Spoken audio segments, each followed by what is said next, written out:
Assalamu alaikum warahmatullah. The students of class 6, all of you are welcome to my class. How are you? I hope all of you are well by the grace of Almighty Allah. I am also fine, Alhamdulillah. Dear students, now come to the class. প্রিয় শিক্ষার্থীরা, আমি Hasnain sir আজ তোমাদের জন্য একটি English online class নিয়ে উপস্থিত হয়েছি। ডিয়ার স্টুডেন্টস, আমাদের আজকের পাঠের টপিক হচ্ছে suffix prefix part 4। Dear students, in our previous classes we read part 1, 2 and 3. Today we are going to read part 4. Our today's lesson is suffix prefix. Dear students, আমাদের পূর্বের এই suffix প্রিফিক্সের যে ক্লাসগুলো আমরা করেছি সেখানে আমরা রুলস 1 to 22 পর্যন্ত আমরা পড়েছি।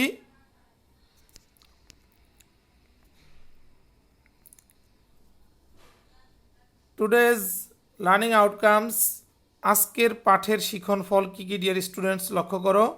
Students will be able to learn, ছাত্রছাত্রীরা শিখতে সক্ষম হবে, অর্থাৎ তোমরা শিখতে সক্ষম হবে। The use of suffix prefix rules 23 to 26, অর্থাৎ তোমরা আজকে সাফিক্স প্রিফিক্সের যে রুলস, এই রুলসগুলোর আজকে নাম্বার 23 থেকে 26 পর্যন্ত শিখবে, আর সাথে এক্সারসাইজ নাম্বার 1, অর্থাৎ আমরা নাম্বার 1 যে এক্সারসাইজটি রয়েছে সেই এক্সারসাইজটি আজকে ইনশাআল্লাহ আমরা প্র্যাকটিস করব। তাহলে আমরা রুলসগুলো একটু দেখে নেই। নাম্বার 23, সিঙ্গুলার কাউন্টেবল নাউনের সাথে সাফিক্স এস বা ইএস যোগ করে প্লুরাল ফর্ম গঠন করা হয়। ডিয়ার স্টুডেন্টস লক্ষ্য করো, অ্যাপল এর সাথে এস যুক্ত হয়ে প্লুরাল হয়েছে কি অ্যাপলস। ঠিক একই রকমভাবে বয়, বয়েজ, ম্যাঙ্গো, ম্যাঙ্গোর সাথে ইএস যুক্ত হয়েছে সাফিক্স, এবং যুক্ত হয়ে যে প্লুরাল ফর্মটি গঠন হয়েছে সেখানে শব্দটি হয়েছে কি ম্যাঙ্গোজ। ডিয়ার স্টুডেন্টস, এখানে সাফিক্স কি যুক্ত হয়েছে, ইএস যুক্ত হয়েছে। এবার লক্ষ্য করো নাম্বার 24, ভার্বের সাথে, অর্থাৎ ভার্বটি কোন ফর্মে থাকবে, প্রেজেন্ট ফর্ম, অর্থাৎ ভার্বের প্রেজেন্ট ফর্মের সাথে সাফিক্স এস বা ইএস যোগ করে সিঙ্গুলার ভার্ব গঠন করা হয়। ডিয়ার স্টুডেন্টস লক্ষ্য করো, ভার্বের প্রেজেন্ট ফর্মের সাথে সাফিক্স এস বা ইএস যোগ করে সিঙ্গুলার ভার্ব গঠন করা হয়। যেমন এখানে সিঙ্গুলার ভার্ব অর্থে বোঝানো হয়েছে, আমরা জানি সাবজেক্ট সিঙ্গুলার হলে ভার্ব সিঙ্গুলার, সাবজেক্ট প্লুরাল হলে ভার্ব প্লুরাল। ডিয়ার স্টুডেন্টস, তাহলে এখানে লক্ষ্য করো, যখন প্রেজেন্ট ইনডিফিনিট টেন্সে subject third person singular number থাকে, তখন ওই সাবজেক্টের পরে যে ভার্ব বসে, অর্থাৎ মূল ভার্ব, ওই মূল ভার্বের সাথে এস বা ইএস যোগ করতে হয়। এবং যখন ভার্বটি দেখি যে ভার্বের সাথে এস বা ইএস যুক্ত আছে, তখন আমরা অবশ্যই বুঝতে পারি যে সাবজেক্টটি অবশ্যই থার্ড পারসন সিঙ্গুলার নাম্বার। এজন্য আমরা এই ভার্বটিকেও সিঙ্গুলার ভার্ব বলেছি। লক্ষ্য করো, কাম এর সাথে এস যুক্ত হয়েছে কামস, গো এর সাথে ইএস যুক্ত হয়েছে গোজ, রিড এর সাথে এস যুক্ত হয়েছে রিডস। ডিয়ার স্টুডেন্টস লক্ষ্য করো, এখানে গো এর সাথে ইএস যুক্ত হয়েছে কি জন্য, আমরা যখন টেন্স শিখেছিলাম তখনই বলেছি তোমাদেরকে যে ভার্বের শেষে letter O, X, Z, SH, CH, double S বা জেড এগুলো থাকে, এর যদি কোনোটি থাকে তাহলে তার সাথে ইএস যোগ করতে হবে, অন্যথায় এস যুক্ত হবে। তবে অবশ্যই সাবজেক্টটি থার্ড পারসন সিঙ্গুলার হতে হবে, তাহলেই কেবল ভার্বের সাথে এই এস বা ইএস যুক্ত হবে। ডিয়ার স্টুডেন্টস, এবার লক্ষ্য করো নাম্বার 25, নাউনের সাথে সাফিক্স এস এইচ আইপি অর্থাৎ শিপ যোগ করে অ্যাবস্ট্রাক্ট নাউন গঠন করা হয়। যেমন লক্ষ্য করো, ফেলো এর সাথে শিপ যুক্ত হয়েছে ফেলোশিপ, ঠিক একই রকমভাবে ওনার, ওনারশিপ, লর্ড, লর্ডশিপ। এবার লক্ষ্য করো নাম্বার 26, ভার্বের সাথে সাফিক্স আইওএন বা, এখানে একটু লক্ষ্য করো, এখানে কি কি যুক্ত হবে? আইওএন, এসআইওএন বা টিআইওএন। ডিয়ার স্টুডেন্টস, লক্ষ্য করো, সাফিক্স আইওএন বা এসআইওএন বা টিআইওএন যোগ করে অ্যাবস্ট্রাক্ট নাউন গঠন করা হয়। ডিয়ার স্টুডেন্টস, লক্ষ্য করো, আমরা নাম্বার 25-এ শিখলাম নাউনের সাথে সাফিক্স কি যুক্ত করেছে? শিফ, এসএইচ আইপি যোগ করে অ্যাবস্ট্রাক্ট নাউন গঠন করা হয়। এই নিয়মটি আমরা জেনেছি। এবার শিখতেছি ভার্বের সাথে। ভার্বের সাথে সাফিক্স কি কি? আইওএন বা এসআইওএন বা টিআইওএন যোগ করে অ্যাবস্ট্রাক্ট নাউন গঠন করা হয়। ডিয়ার স্টুডেন্টস, লক্ষ্য করো, অ্যাবজর্ব এর সাথে কি যুক্ত হয়েছে? টিআইওএন যুক্ত হয়ে যে অ্যাবস্ট্রাক্ট নাউনটি হয়েছে তা হচ্ছে কি? অ্যাবজর্পশন। ঠিক একই রকমভাবে অ্যাকোমোডেট, অ্যাকোমোডেশন। এখানে দেখো অ্যাকোমোডেট, ডি এর পরে DATE, কিন্তু এখানে শেষের কি উঠে গেছে? টির পরের ই উঠে গেছে, উঠে গিয়ে টি এর পরে আইওএন যুক্ত হয়েছে। এবার একই দেখো, লক্ষ্য করো, কম্পেল এর সাথে যুক্ত হয়েছে SION। এবং একটু লক্ষ্য করো, যখন কম্পেল থেকে কম্পালশন হয়েছে তখন বানানটি চেঞ্জ হয়ে গিয়েছে। কিভাবে চেঞ্জ হয়ে গিয়েছে? COM, পির পরে কি হয়েছে? UL। এখানে ইর পরিবর্তে এখানে কিন্তু ইউ হয়েছে, UL, তারপরে সাফিক্স যুক্ত হয়েছে SION, কম্পালশন। এবার লক্ষ্য করো, সিভিলাইজ, এই সিভিলাইজের সাথে সাফিক্স যুক্ত হয়েছে TION, শন। তবে অবশ্যই লক্ষ্য করো, সিভিলাইজের শেষের ই উঠে গিয়েছে, উঠে গিয়ে জেডের পরে ই উঠে গিয়ে কি বসেছে? এ, সিভিলাইজেশন, সিভিলাইজেশন। ডিয়ার স্টুডেন্টস, এবার আমরা এক্সারসাইজ 1 আমরা প্র্যাকটিস করব। লক্ষ্য করো, ডিয়ার স্টুডেন্টস, তোমাদের পরীক্ষায় এভাবে আসবে, এই নিয়মে আসবে, অর্থাৎ এখন যে নিয়মটি তোমাদেরকে আমরা এক্সারসাইজ 1-এ দেখাবো এই নিয়মে আসবে। লক্ষ্য করো, রিড দ্য টেক্সট বিলো, নিচে যে টেক্সটটি রয়েছে এটি পড়ো, ফিল ইন দ্য গ্যাপস এবং গ্যাপগুলো পূরণ করো with the root words in the brackets, অর্থাৎ ব্র্যাকেটের মধ্যে যে রুট ওয়ার্ডগুলো রয়েছে এই রুট ওয়ার্ডগুলো কীভাবে মানে এই রুট ওয়ার্ডগুলোকে কী করতে হবে? অ্যাডিং, এর সাথে যুক্ত করতে হবে suitable suffix, prefix or both. অর্থাৎ কোনোটায় সাফিক্স, কোনোটার সাথে প্রিফিক্স, কোনোটার সাথে প্রয়োজন বোধে উভয়টি যুক্ত করে এই শব্দগুলোকে তৈরি করে এই শূন্যস্থানগুলো পূরণ করতে হবে। ডিয়ার স্টুডেন্টস, তাহলে আমরা শুরু করি। লক্ষ্য করো, man has an dash born curiosity to see the dash, এখানে আছে seen, and to know the, এখানে আছে known, and to know the known. তাহলে আমরা কি জানি? ম্যান হ্যাজ অ্যান, মানুষের আছে, কি আছে? স্বভাবতই বা জন্মগতই আগ্রহ। কিউরিসিটি শব্দের অর্থ কি? আগ্রহ। কিউরিসিটি শব্দটি নাউন, তার পূর্বে হবে অ্যাডজেক্টিভ। তাহলে এখানে কি হবে? Man has an inborn curiosity. কি হবে? ইনবর্ন। তাহলে বর্ন কি হবে? ইনবর্ন হবে। ডিয়ার স্টুডেন্টস, যে আনসারে লক্ষ্য করো, আনসার এ নাম্বার কি দেওয়া হয়েছে? ইনবর্ন। তাহলে এখানে বর্ণের পূর্বে ইন প্রিফিক্স যুক্ত হয়েছে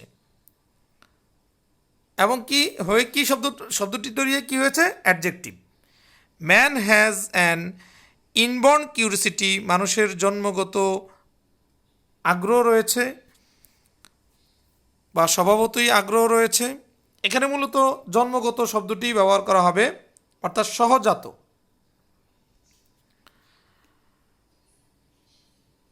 আগ্রহ রয়েছে। টু সি দ্য, কাকে দেখার? অদেখাকে দেখার, অর্থাৎ সিন হচ্ছে দেখা, তাহলে অদেখা যখন হবে তখন কি হবে? আনসিন। এই সিনের পূর্বে প্রিফিক্স ইউ এন আন যুক্ত হবে এবং যুক্ত হয়ে শব্দটি কী হবে? আনসিন। ডিয়ার স্টুডেন্টস, আনসারে লক্ষ্য করো, বি নম্বরে আনসিন লেখা হয়েছে, অর্থাৎ টু সি দ্য আনসিন, অদেখাকে দেখার মানুষের জন্মগত বা সহজাত একটি আগ্রহ রয়েছে। অ্যান্ড টু নো, এবং জানার আগ্রহ রয়েছে। দ্য নোন, জানাকে না অজানাকে? নোন হচ্ছে জানা, কিন্তু এটা হবে কি? অজানাকে। তাহলে যখন নোন জানা, অদেখা, আর অজানা কি হবে? আননোন, অর্থাৎ নোনের পূর্বে প্রিফিক্স আন যুক্ত হবে। To know the unknown. তাহলে লাইনটি আমি আবার পড়ছি। Man has an inborn curiosity to see the unseen and to know the unknown. মানুষের জন্মগত বা সহজাত আগ্রহ রয়েছে অদেখাকে দেখার এবং অজানাকে জানার। এখানে যে তিনটি ব্যবহার হয়েছে, তিনটি শব্দের সাথে আমরা ব্যবহার করেছি ইনবর্ন, আনসিন এবং আননোন। এই তিনটি শব্দ তৈরি করতে গিয়েই আমরা প্রিফিক্স ব্যবহার করেছি। এবার লক্ষ্য করো সামনের দিকে। One can do many things, একজন করতে পারে অনেক কিছু। টু ফুলফিল, পূর্ণ করতে। ওয়ান্স, একজনের ডমিটেবল ডিজায়ার। এখানে কি হবে? ডমিটেবল হবে না, এখানে হবে ইনডমিটেবল। ডিজায়ার শব্দটি হচ্ছে নাউন, তার পূর্বে আমার হবে কি? অ্যাডজেক্টিভ। নাউনের পূর্বে কি হয়? অ্যাডজেক্টিভ। তাহলে এখানে হবে কি? ইনডমিটেবল ডিজায়ার, অর্থাৎ ডমিটেবলের পূর্বে প্রিফিক্স ইন যুক্ত হবে। তাহলে কি হবে? ওয়ান্স ইনডমিটেবল ডিজায়ার, ডমিটেবলের পূর্বে আইএন ইন প্রিফিক্স যুক্ত হয়েছে এবং অর্থটি কি হলো? One can do many things, একজন অনেক কিছু করতে পারে। টু ফুলফিল, পূর্ণ করতে। ওয়ান্স ইনডমিটেবল ডিজায়ার, অর্থাৎ একজনের অদম্য ইচ্ছা। এবার নেক্সট লক্ষ্য করো। A person usual turns to find out the things surrounding him, একজন মানুষ কি করে? সে সবসময় স্বাভাবিকভাবে, অর্থাৎ ইউজুয়াল কি হবে? এখানে সাফিক্স যুক্ত হবে ইউজুয়ালের সাথে। কি সাফিক্স যুক্ত হবে? এল ওয়াই যুক্ত হয়ে শব্দটি কি হবে? ইউজুয়ালি, অর্থাৎ ইউএসইউএল এর সাথে যুক্ত হবে এল ওয়াই, যুক্ত হয়ে শব্দটি তৈরি হবে usually. A person usually turns to find out, একজন মানুষ স্বাভাবিকভাবেই সে খুঁজে বের করতে চায় দ্য থিংস, যে বস্তুগুলো রয়েছে সারাউন্ডিং হিম, তার চারপাশে, অর্থাৎ তার চারপাশে যা কিছু আছে সেগুলোর দিকে মানুষ সাধারণত টার্ন করে, অর্থাৎ ঘোরে, সেগুলোর দিকে দেখে। দাস হি গ্যাদার্স এক্সপিরিয়েন্স, সে কি অর্জন করে, সে কি জড়ো করে? অভিজ্ঞতা থ্রো হিজ লাইফ টাইম। এখানে থ্রো শব্দের অর্থ মধ্য দিয়ে, কিন্তু এখানে কথাটি হবে কি তার সম্পূর্ণ জীবনে, শব্দটি হবে সম্পূর্ণ, পরিপূর্ণ। তাহলে সেটি কীভাবে হবে? থ্রোর সাথে সাফিক্স আউট যুক্ত হবে, ও ইউটি যুক্ত হয়ে শব্দটি হবে থ্রাউট, অর্থাৎ সম্পূর্ণরূপে, পূর্ণরূপে। তাহলে কীভাবে হবে লাইনটি? Thus he gathers experience throughout his lifetime, অর্থাৎ সে জড়ো করে, মানে অর্থাৎ দাস এভাবেই হি গ্যাদার্স এক্সপিরিয়েন্স, সে অভিজ্ঞতা জড়ো করে, অর্থাৎ অভিজ্ঞতাগুলোকে কি অর্জন করে, জড়ো করে থ্রুআউট হিজ লাইফ টাইম, সম্পূর্ণ জীবনে। লিভিং হিমসেলফ আননোন, অর্থাৎ অজানাকে ত্যাগ করে। লিভিং হিমসেলফ নিজেকে কি থেকে ত্যাগ করে? আননোন, অজানা থেকে ত্যাগ করে, অর্থাৎ না নিজের মধ্যে যে বিষয়গুলো অজানা রয়েছে সেগুলোকে ত্যাগ করে জানার মধ্যে নিয়ে আসতে হবে, অর্থাৎ নিজেকে জানতে হবে। সেই জন্য সে সম্পূর্ণ জীবনে সে কী করে? সে গ্যাদার করতে থাকে, অর্থাৎ এক্সপিরিয়েন্স অর্জন করতে থাকে, জড়ো করতে থাকে। ম্যান ইজ অলওয়েজ ইনস্পায়ার্ড, মানুষ সবসময় অনুপ্রাণিত হয় by a strong sense of, একটি শক্ত তার একটা সেন্স, চিন্তা চেতনা, মনোভাব, অফ। এরপরে প্রিপোজিশনের পর্বে আমরা এখানে নাউন ব্যবহার করব ডিসকভারি। আমরা ডিয়ার স্টুডেন্টস লক্ষ্য করো, এরপরে ডিসকভারের পরে এখানে দেখো অ্যান্ড এরপরে একটি নাউন রয়েছে ইনভেনশন। তাহলে এখানে হবে, যেহেতু আমরা দেখতে পাচ্ছি অ্যান্ডের পরের শব্দটি নাউন, আমরা অ্যান্ডের পূর্বের শব্দটিও নাউনই গঠন করতে হবে, কিন্তু ডিসকভার শব্দটি ভার্ব। তাহলে ডিসকভারের নাউন হচ্ছে, ডিসকভার এই শব্দটির নাউন কি? ডিসকভার এই শব্দটির নাউন হচ্ছে ডিসকভারি। তাহলে এখানেও ডিসকভারি কীভাবে শব্দটি গঠিত হয়েছে? ডিআইএস COVER এর সাথে সাফিক্স যুক্ত হয়েছে ওয়াই, যুক্ত হয়ে শব্দটি কি হয়েছে? ডিসকভারি। তাহলে লাইনটি এবার পড়ছি, man is always inspired by a strong sense of discovery and invention. মানুষ সবসময়ই অনুপ্রাণিত হয় তার একটি সেন্স দ্বারা, এবং সেই সেন্সটি কিসের? মানসিকতাটি কিসের? আবিষ্কারের একটি মানসিকতা। ডিয়ার স্টুডেন্টস, এখানে ডিসকভার এবং ইনভেনশন দুটি শব্দের অর্থই আবিষ্কার, কিন্তু এই দুটি শব্দের আবিষ্কারের মধ্যে একটু পার্থক্য রয়েছে। ডিসকভার শব্দটি হচ্ছে এমন কোনো কিছু আবিষ্কার করা যে জিনিসটি আছে, কিন্তু তাকে এই আছে জিনিসটিকে একটা নতুনভাবে নামকরণ করা বা এটিকে নতুন করে পরিচয় করিয়ে দেয়া, এটা হচ্ছে ডিসকভার। আর ইনভেনশন হচ্ছে কোনো কিছু উদ্ভাবন করা, অর্থাৎ কোনো কিছু সম্পূর্ণ নতুনভাবে তৈরি করা। দুটি আবিষ্কার, একটি হচ্ছে একটি বিষয় আছে এটিকে মানে নতুনভাবে পরিচয় করিয়ে দেয়া, আর আরেকটি বিষয় হচ্ছে যার কোনো অস্তিত্ব নেই, সে অস্তিত্বহীন বিষয়টিকে নতুনভাবে অস্তিত্ব দেয়া এবং সেটিকে উপস্থাপন করা, এটি হচ্ছে ইনভেনশন। দুটি আবিষ্কার। তো আমরা বুঝতে পারলাম যে তাহলে কি হলো? Man is always inspired by a strong sense of discovery and invention. By using his, ব্যবহারের মাধ্যমে, বাই অর্থাৎ দ্বারা বা মাধ্যমে, বাই ইউজিং ব্যবহারের মাধ্যমে, হিজ ইনভেন্ট পাওয়ার, ইনভেন্ট শব্দটি হচ্ছে ভার্ব, আর এখানে পাওয়ার শব্দটি হচ্ছে নাউন। তাহলে আমরা এই নাউনের পূর্বে আমাদের বসাতে হবে অ্যাডজেক্টিভ। তাহলে কীভাবে? ইনভেন্টের অ্যাডজেক্টিভ কি? Inventive, inventive. তাহলে টি এর পরে এখানে IVE সাফিক্স যুক্ত হবে, টি এর পরে IVE সাফিক্স যুক্ত হয়েছে। লক্ষ্য করো আনসারের দিকে, inventive by using his inventive power, তার এই উদ্ভাবনী যে শক্তির ব্যবহারের দ্বারা, হি হ্যাজ বিন এইবল, সে সক্ষম হয়েছে, টু শিওর, এখানে শিওর শব্দটির ভার্ব তৈরি করতে হবে। শিওর শব্দের ভার্ব হচ্ছে এনশিওর, অর্থাৎ শিওরের পূর্বে ইএন প্রিফিক্স যুক্ত করতে হবে। আমরা দেখো আনসারে সেটি দেখিয়েছি, অর্থাৎ আই নম্বরে দেখো এনশিওর, টু এনশিওর অর্থাৎ সে সক্ষম হয়েছে নিশ্চিত করতে সায়েন্টিফিক। এই সায়েন্টিফিক শব্দটি হচ্ছে অ্যাডজেক্টিভ, এই অ্যাডজেক্টিভের পরে আমাকে ব্যবহার করতে হবে নাউন। যেহেতু আগে অ্যাডজেক্টিভ আছে, অ্যাডজেক্টিভের পরের শব্দটি কী হবে? নাউন হবে। এখানে আছে ডেভেলপ, ডেভেলপ শব্দটি হচ্ছে ভার্ব, তাহলে ডেভেলপের নাউন কি? ডেভেলপমেন্ট।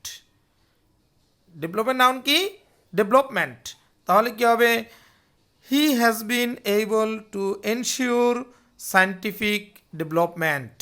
অর্থাৎ পুরো লাইনটি পড়ছি, by using his inventive power he has been able to ensure scientific development. অর্থাৎ তার এই উদ্ভাবনী শক্তি ব্যবহারের মাধ্যমে সে সক্ষম হয়েছে নিশ্চিত করতে এই বৈজ্ঞানিক উন্নয়ন। ডিয়ার স্টুডেন্টস, আশা করি তোমরা এক্সারসাইজ 1 সুন্দরভাবে দেখতে পেরেছো। প্রিয় শিক্ষার্থীরা, এখানে আনসারে সবগুলো আনসার সুন্দরভাবে লিখে দেওয়া হয়েছে। তারপর আমি আনসারগুলো আরেকবার পড়ছি, এ থেকে যে পর্যন্ত সিরিয়ালি পড়ে যাচ্ছি। Inborn, unseen, unknown, indomitable, usually, throughout, discovery, invention, inventive, ensure, development. Dear students, H নাম্বারেরটি হবে inventive.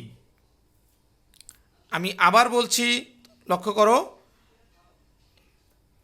Inborn, unseen, unknown, indomitable, usually, throughout, discovery, inventive, ensure, development. Dear students, এবার ইভ্যালুয়েশন, মূল্যায়ন করব। Use suffix prefix or both. তোমরা এখানে suffix prefix অথবা উভয়টি ব্যবহার করবে প্রয়োজন অনুযায়ী। Man has an dash born curiosity to see the dash, এখানে সিন আছে, অ্যান্ড টু নো দ্য, এখানে নোন আছে। তোমরা বলো তো এ বি সি এই তিনটি কি কি শব্দগুলো হবে বলো তো? ডিয়ার স্টুডেন্টস, আশা করি তোমরা সবাই বলতে পেরেছো। এ নাম্বার হবে ইনবর্ন, বি নাম্বারে হবে আনসিন, আর সি নাম্বার হবে আননোন। ডিয়ার স্টুডেন্টস, হোমওয়ার্ক দেখে নাও। তোমাদের হোমওয়ার্ক হচ্ছে read the rules of using suffix prefix, অর্থাৎ সাফিক্স প্রিফিক্স ব্যবহারের রুলসগুলো পড়বে। এরপর রিড অ্যান্ড রাইট এক্সারসাইজ 1। আমরা যে এক্সারসাইজটি আজকে আলোচনা করলাম এটি বাসায় পড়বে, তারপর আবার খাতায় লিখবে।